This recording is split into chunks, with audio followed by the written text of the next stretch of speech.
evening. Welcome to another Walking Dead blog update for the episode of The Next World.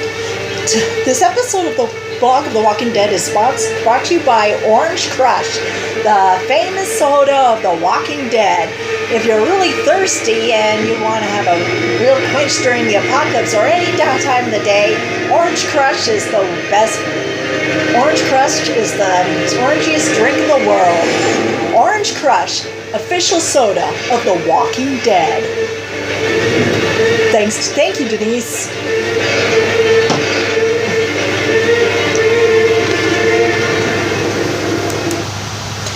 Okay, now here we go. This episode of The Walking Dead is titled The Next World. It began with, it took place 2 months after the Walker attack in Alexandria, and the beginning song was the Boston song More Than a Feeling, which was one of my favorite songs. And then you see Rick putting another notch on his belt, and he was getting ready. There was his watch and his wedding band, and there was a picture of Carl and Judith, and that's when Carl had the bandage over his eyes since he lost his eye in the last episode. Rick puts his watch on, but he kept his wedding band off. And eventually, as soon as he got finished getting dressed, he sees Judith, and she's playing with her pacifier with the red cups. She was so adorable. Then Michonne came in and says, "Do you have any toothpaste?" And he said, "No, I'm all out." Oh, okay. And then you hear Carl bouncing the ball back and forth, and then they yell, "Carl!" And then he comes in, and they have a little chat in the morning, and then Michonne says, "Do you have any toothpaste?" And he says, "I'm out." And he goes, "Okay, it's time to you need to go see Denise to get your bandage changed." Okay, Rick told Carl, "Have a good day." And so eventually, Rick picks up Judith, and Rick and Michonne interact, and she said, "Have a good day." And he says, "You too." And then she tells him, "Spearmint and baking soda, my favorite. Remember that." So eventually, Rick is getting ready to go on his run. Then the next scene, you see Denise walking up, and you see Daryl. They meet up, and he looked through Denise gave Daryl a list of what she needs, and then he sees something called pop. And he goes, "What's pop?" And and then Denise goes, "Tara was talking about it in her sleeps, and I'm from Ohio." And so I guess what pop meant was soda pop. So eventually, that's why I presented the Orange Crush things that we'll get to right momentarily. So eventually, Rick and Daryl got in the car, ready to go. Eugene opens the door, and he gives them a list of things, like something for cultures and all that. Horticulture, saying it's hunky dunky, and then they say, "Got it." They drive off, and then Rick says, "Today's the day. We're gonna get supplies and all that. We may meet some people. You might go out and meet people." And he said, and then Daryl says, "You're wrong. We may meet some people." And eventually, Rick was about to put in a music CD, and Daryl went, "Don't, please don't." But eventually, Rick put it in, and then there was this country music playing. He was like snapping his fingers and all that. And then after the introduction was over, they drove right into this gas station, and they find this. They were looking at this shed, and they open up the shed, and they see this big, huge truck. And then Daryl lifted up the back, and you see lots of supplies there: food, medicine, toothpaste, you name it. So eventually they decided to keep the car there and take the truck. And eventually they had to go to a gas station to get some more gas. And eventually Daryl saw this vending machine, which has like candy and soda pop. And then Daryl were trying to push it, and then Daryl went, "I got a great idea." So eventually they got a chain and chained it to the back of the truck. And then all of a sudden, Rick was looking at it and says, why do we need candy and soda pop? And then all of a sudden, this guy with a hat, long hair, and a mask over his face, knocked Rick out and attacked Rick. And then he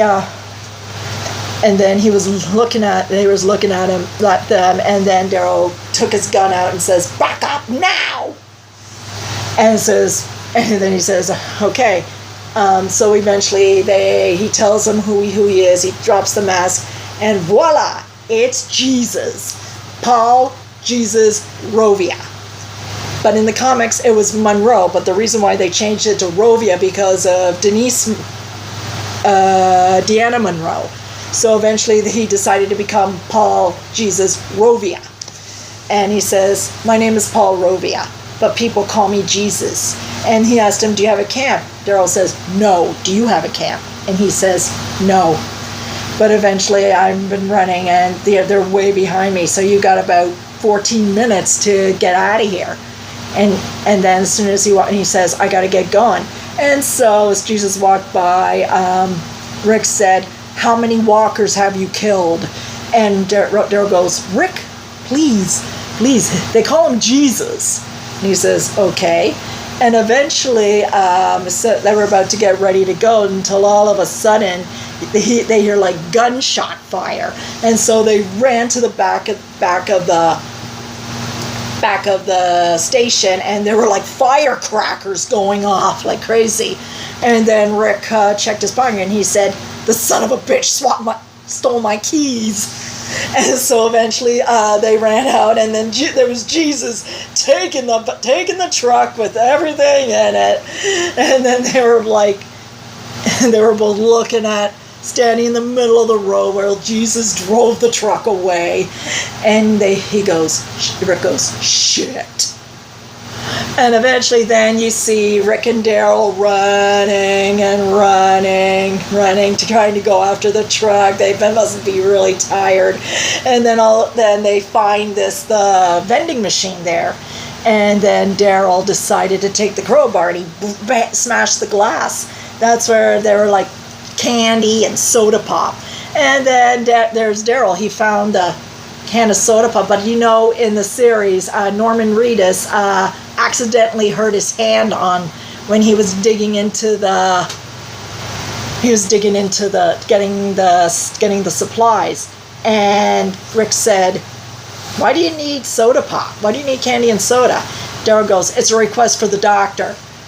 Oh, and he says, yeah, he saved Carl's life. We really appreciate that.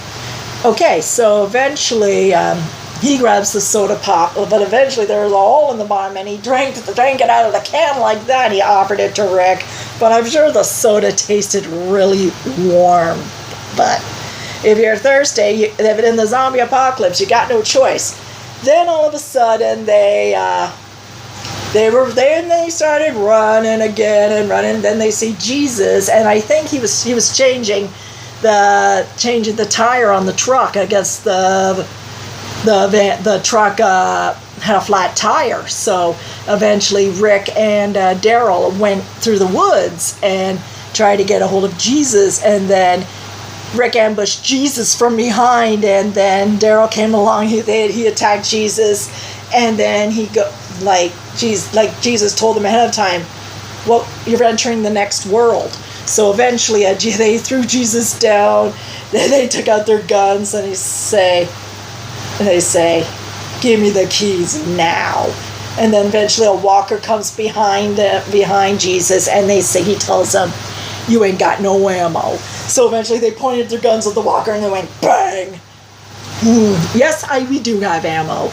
He says, so eventually he made Jesus give him the keys, and they tied him up, and he says, the biggest mistake, Rick Baby says, these knots are not yet, really not tight. So eventually you can let yourself loose as soon as we'll be driving far away. And then Daryl grabbed a can of Orange Crush, shook it up, and then throws it at Jesus, and he says, here, in case you're thirsty. And eventually Rick and Daryl went back to the truck, And eventually he got put his feet on the dashboard, rolled down the window. As soon as they started driving off, he sticks up the middle finger and yells out of the window, "So long, you prick!"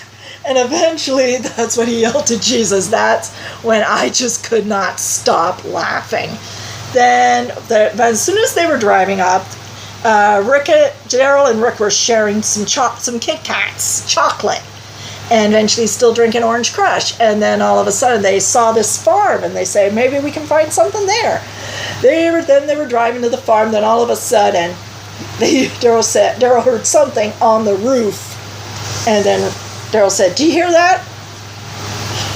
And Rick says, and Rick went, "Oh, what is it?"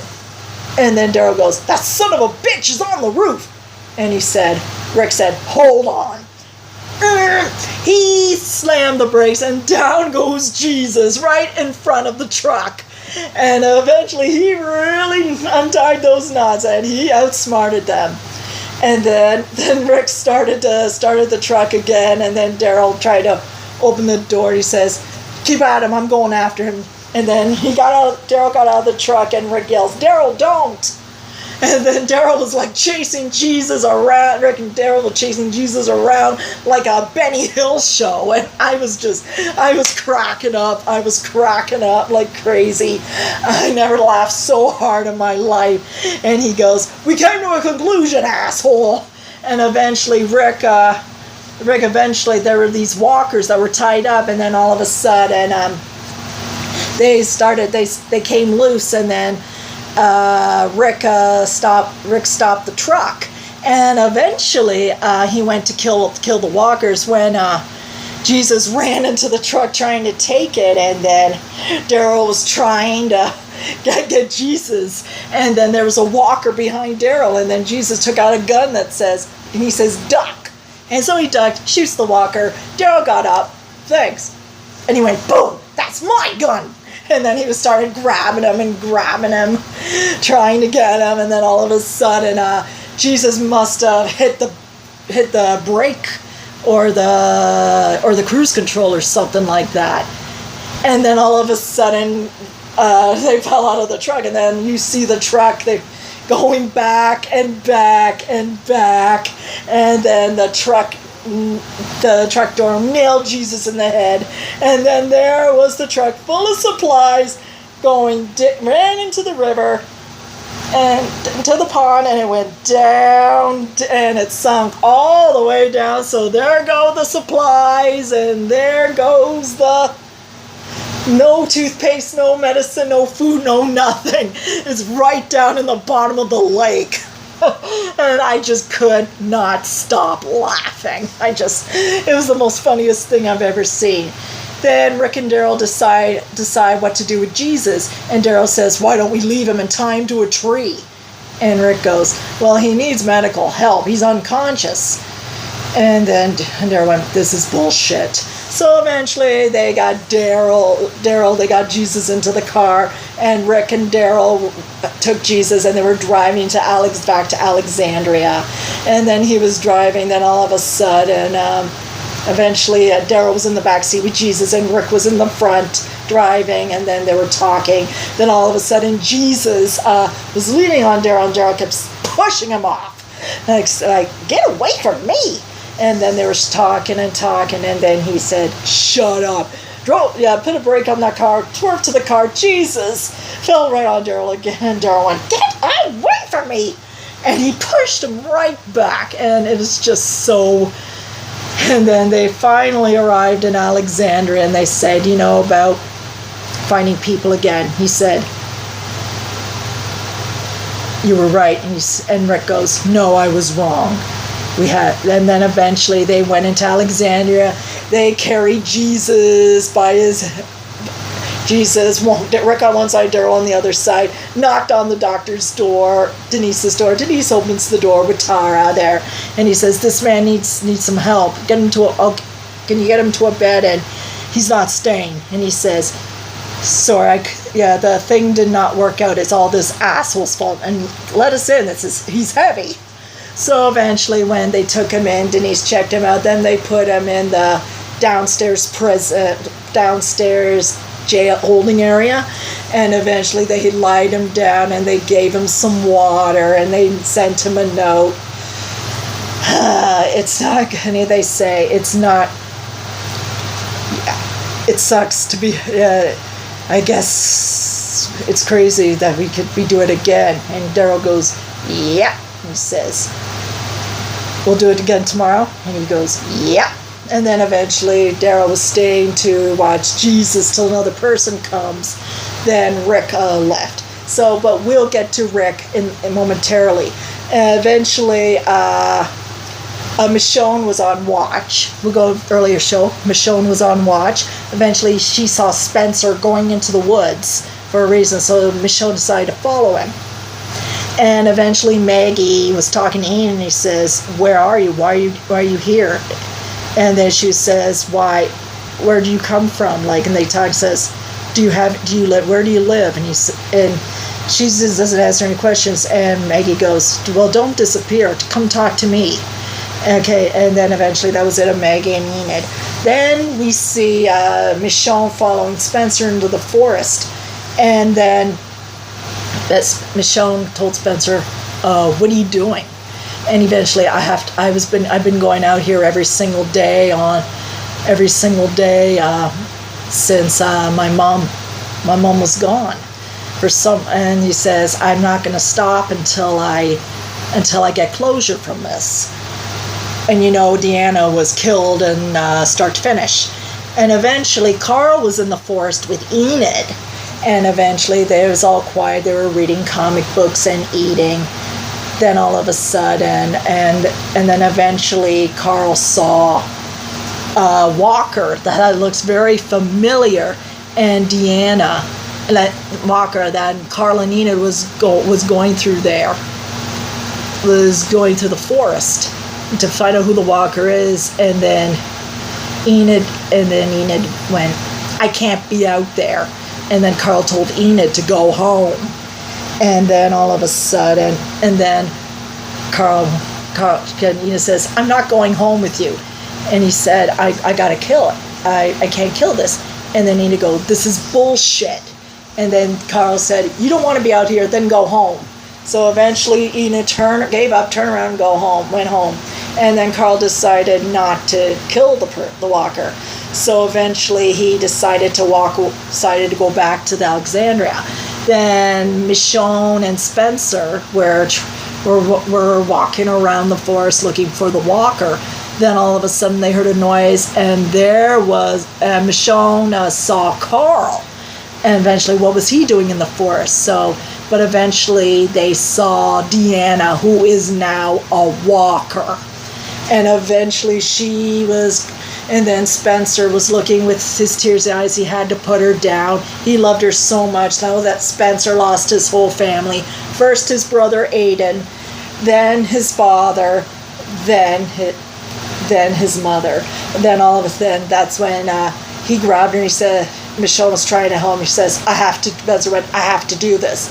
And then Spencer stabbed his mother in the brain, and then he was eventually started crying. He says, "I love you, Mom." And eventually then they buried Deanna, and then Spencer went, "My family's gone." And then Michonne said to Spencer, "You already have a family. Not only your mother, your father, your brother, and they're always your family, but you have us now. You're not alone." And eventually Spencer was very relieved that he felt at peace, that he knew that he wasn't alone. He had people that will look out for him. And eventually then we go to Carl and Judith. Carl was sitting outside on the porch with Judith, looking up at the star, Big Dipper, saying, "If you're lost, just look at this star and there you'll find me."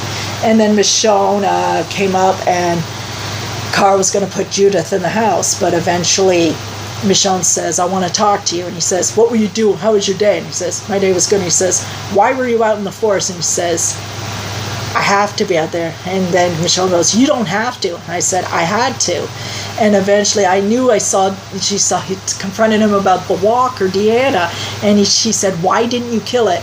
And he goes, it should be someone who loved her, who cared about her. And Carl was right. It was Spencer had to do it.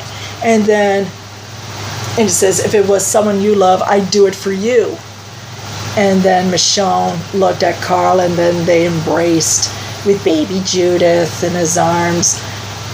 And so that was a nice touching moment. Then, now we go to the biggest scene of all.